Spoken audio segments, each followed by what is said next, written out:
अस्सलाम वालेकुम नाज़रीन। मंगल का दिन है और तारीख़ है 14 अप्रैल 2026।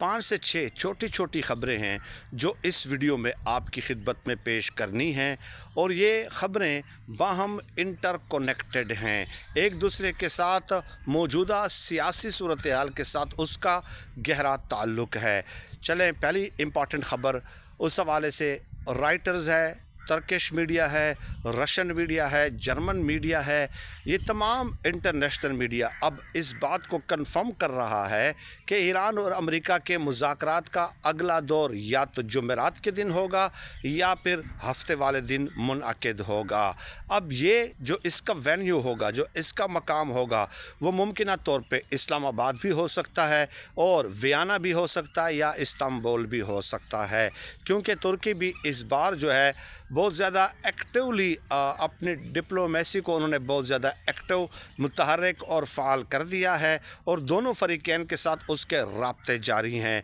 और ज़ाहिर है पाकिस्तान तो मुसलसल राब्ते में वैसे भी है। तो किसी भी वक्त आपके सामने ये ख़बर आ सकती है कि जुमेरात या हफ्ते वाले दिन इन तीनों में से किसी एक मकाम पे मुज़ाकरात के दूसरे राउंड का आगाज़ होगा। अब दूसरी ख़बर की तरफ आ जाएँ। देखिए, जंग जारी थी अमेरिका और ईरान के दरमियान। तकरीबन 27-28 फरवरी से ये बराह रास्त जंग शुरू हुई है, लेकिन उसके बावजूद भी जो फैक्ट्स एंड फिगर आए हैं कि मार्च के महीने में ईरान ने तारीख़ी तौर पे जो है वो अपने क्रूड आयल आबनाए हरमुज़ के ज़रिए जो है बाहर एक्सपोर्ट किया है। यानी कि एक जो फ़िगर्स आए हैं वो तारीख़ी हैं, 6 करोड़ बैरल जो फ़िगर्स हैं। तो ये बड़ा इंटरेस्टिंग है, और मैं आपको बता दूं कि इसमें ज़्यादातर जो क्रूड आयल उन्होंने एक्सपोर्ट किया है वो चाइना को किया है। चाइना की रोज़ाना की जो ज़रूरियात है वो 11 मिलियन बैरल है, और उनमें से 4 मिलियन बैरल जो है रोज़ाना वो चाइना को एक्सपोर्ट करता है ईरान। और इन दिनों चाइना को चूँकि अंदाज़ा हो गया था कि ये क्राइसिस बढ़ सकता है, इसलिए उन्होंने इसकी मिकदार भी बढ़ा दी थी। ये दो ख़बरें हो गई। तीसरी ख़बर, यूएई ने आपके इल्म में है कि पाकिस्तान से $3.5 अरब वापस मांग लिए थे। ऐसे ही हालात में एक ख़बर आ गई थी, और वो ख़बर ये थी कि जनाब सऊदी अरब पाकिस्तान के पास $5 अरब के डिपॉज़िट जमा कराएगा स्टेट बैंक ऑफ पाकिस्तान में। लेकिन अब ये ख़बर आ रही है कि सऊदी अरब ये डिपॉज़िट जो है $5 अरब नहीं होंगे, बल्कि $3 अरब state of bank of Pakistan में वो डिपॉज़िट कर रहा है। तो सऊदी अरब भी अपना जो है कार्ड्स खेल रहा है बड़े खूबसूरती के साथ, लेकिन बहरहाल we as a nation are indebted. अब हम शुक्रिया ही अदा कर सकते हैं, और क्या कर सकते हैं, क्योंकि अगर वो ये $3 अरब भी स्टेट बैंक ऑफ पाकिस्तान में डिपॉज़िट ना करते तो क्या कर लेते हम। और वैसे भी पाकिस्तानी फ़ौज सऊदी अरब गई है, तो उस हवाले से भी ज़ाहिर हमारे बहुत सारे दोस्तों ने आपकी खिदमत में गुजारिशात ऑलरेडी पेश की हुई हैं। चौथी ख़बर जो बहुत ही इम्पॉर्टेंट है वो ये है कि इस महीने के आखिर में डोनाल्ड ट्रंप जो हैं वो चीन जा सकते हैं, और जंग की वजह से उनका वो दौरा जो है वो ज़रा डिले हो गया था, इससे पहले शेड्यूल था, लेकिन अब ऑफिशियली ये कंफर्म हुआ है कि वो इस महीने के आखिर तक चीन जा सकते हैं। और ये इसका मतलब ये हुआ कि ये जो सीज़ फायर है ये एक्सटेंड होगा। अमेरिका का ईरान के साथ एक बार फिर जंग करने का कोई इरादा नहीं है, और चाइना जाने का मकसद ही यही है कि ज़ाहिर है, और किस माइंड के साथ जाते हैं, क्योंकि ईरान ने, चीन ने, मैंने आज सुबह की वीडियो में आपको बताया था कि सख्त नोटिस लिया है अबनाए हरमुज़ की बंदिश का, क्योंकि 90% जो उनकी पेट्रोलियम मसनूआत है उसकी जो ज़रूरियात या तरसील होती है वो अबनाए हरमुज़ के ज़रिए होती है, और चाइना ने इसका सख्त नोटिस लिया था। तो ये मामला तो डेफिनेटली उसमें डिस्कस होगा, और उस वक्त तक हो सकता है कि मुज़ाकरात के दूसरे दौर में काफ़ी हद तक ये मसला सेटल्ड हो जाए। पाँचवीं ख़बर की तरफ आ जाएँ कि अब देखिए, सऊदी अरब ने भी अपनी सफारतकारी तेज़ कर दी है, और अमेरिका से बराह रास्त दरख्वास्त की है कि आप अबनाए हरमुज़ को खोल दें, क्योंकि वो आदाद व शुमार में आज सुबह की वीडियो में बता चुका हूँ, उसको रिपीट करने की ज़रूरत मेरे ख़्याल में नहीं है, तो वो फिर बोरिंग हो जाता है।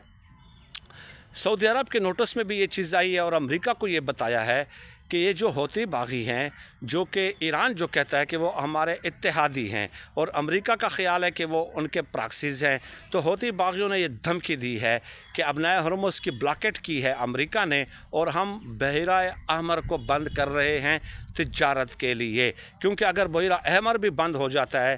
تو پھر تو آپ یوں سمجھ لیں کہ پورے خلیجی ممالک کا محاصرہ ہو گیا ہے۔ ان بیچاروں کے پاس، ان خلیجی ممالک کے پاس پیٹرولیم مصنوعات کے علاوہ اور ہے کیا؟ تو اس خبر نے ہلچل مچا دی ہے۔ یقین مانیں کہ ہوتی باغیوں نے باقاعدہ بہت ہی جلد دھمکی دی ہے کہ ہم کنٹرول سنبھالیں گے اور پھر دیکھیں گے کہ اس سے کون جہاز گزار سکتا ہے، یا کون سا خلیجی ملک کسی باہر کے ملک کے ساتھ، یورپین کنٹریز کے ساتھ، یا کون سا یورپی ملک جو ہے خلیجی ممالک کے ساتھ جو ہے وہ تجارتی سرگرمیاں جاری رکھ سکتا ہے۔ تو یہ ایک انتہائی الارمنگ سچویشن ہے، کیونکہ اگر اس طرح ہو جاتا ہے اور ہوتی باغی جو ہے بحیرہ احمر کو بلاک کر دیتے ہیں تو یقین مانیں تیل اور فوڈ کی قیمتیں جو ہیں وہ پوری دنیا میں ایک شدید ترین بحران پیدا ہو جائے گا، ایک کرائسس کی سچویشن پیدا ہو جائے گی، اور اس سب کا ذمہ دار آف کورس کوئی اور نہیں ہوگا بلکہ امریکہ ہوگا، اور ڈونلڈ ٹرمپ کے اوپر اس کا جو پریشر ہے وہ بڑھے گا۔ چھٹی خبر یہ اس کی طرف آ جاتے ہیں۔ چھٹی خبر یہ ہے کہ رشیا کچھ انٹرنیشنل میڈیا یہ رپورٹ کر رہے ہیں کہ دیکھیے ایران کچھ ظاہر ہے وال اسٹریٹ جرنل وغیرہ اتنے معتبر ادارے یہ رپورٹ کر رہے ہیں کہ جو مذاکرات ہوئے ہیں نا جے ڈی وینس اور ایرانی وفد کے درمیان، یا امریکہ اور ایرانی وفد کے درمیان، اس میں ایران اس بات پہ آمادہ تھا کہ ہم 5 سالوں کے لیے یورینیم افزودگی روک دیتے ہیں، لیکن امریکہ ان سے 20 سالوں کی گارنٹی مانگ رہا تھا جسے ایران نے مسترد کر دیا۔ اب یہ بھی خبریں آ رہی ہیں کہ شاید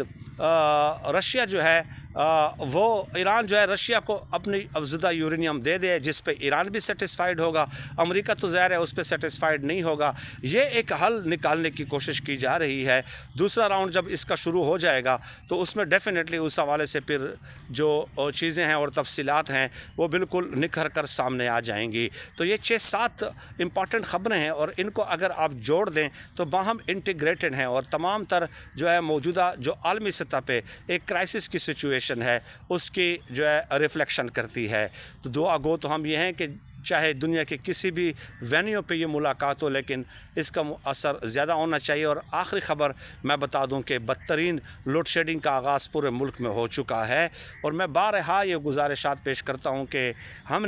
نے ایک وہ شروع کیا ہوا ہے سلسلہ گزشتہ 2 سالوں سے کہ یہ جو علاقہ ہے ہمارا ڈیرہ اسماعیل خان، یہ چونکہ بہت گرم ہے، یہاں پہ دور دراز جو دیہاتی علاقے ہیں جہاں پہ لوڈ شیڈنگ نہیں، 1 گھنٹہ لائٹ ہوتی ہے 24 آورز میں، اور لوگ لوور مڈل کلاس ہیں، وہاں پہ سولر پینل نہیں لگوا سکتے، تو ان علاقوں میں ہم ٹریڈیشنل ہینڈ پمپ، پانی کے واٹر کے ہینڈ پمپس ہم لگاتے ہیں، اور وہ کئی 15-20 سال 25 سال وہ ہینڈ پمپ چلتے ہیں، اور اس سے پھر ہم لگاتے ایسی جگہ پہ ہیں جو عام شاہراہ ہو، اس کے ساتھ نزدیک مسجد ہو، اسکول ہو بچوں کا بچیوں کا، اس کے علاوہ مدرسہ وغیرہ ہو، قبرستان وغیرہ ہو، جنازہ گاہ ہو، تو ایسی جگہ پہ ہم یہ جو ٹریڈیشنل ہینڈ پمپ ہوتے ہیں، بہت کم رقم میں لگتا ہے، اتنی زیادہ میں نہیں لگتا، بہت کم مین کہ اتنے زیادہ اماؤنٹ اس کے لیے نہیں چاہیے ہوتی ہے، تو اس کے لیے آپ نے تعاون جاری رکھنا ہے، کیونکہ بدترین load shedding Dera Ismail Khan city میں اس کا آغاز ہو چکا ہے۔ یقین مانیں 4-4 5-5 گھنٹے لائٹ نہیں ہوتی، اور دیہاتی علاقوں میں وہاں پہ تو جہاں پہ ہم یہ ٹریڈیشنل ہینڈ پمپ لگاتے ہیں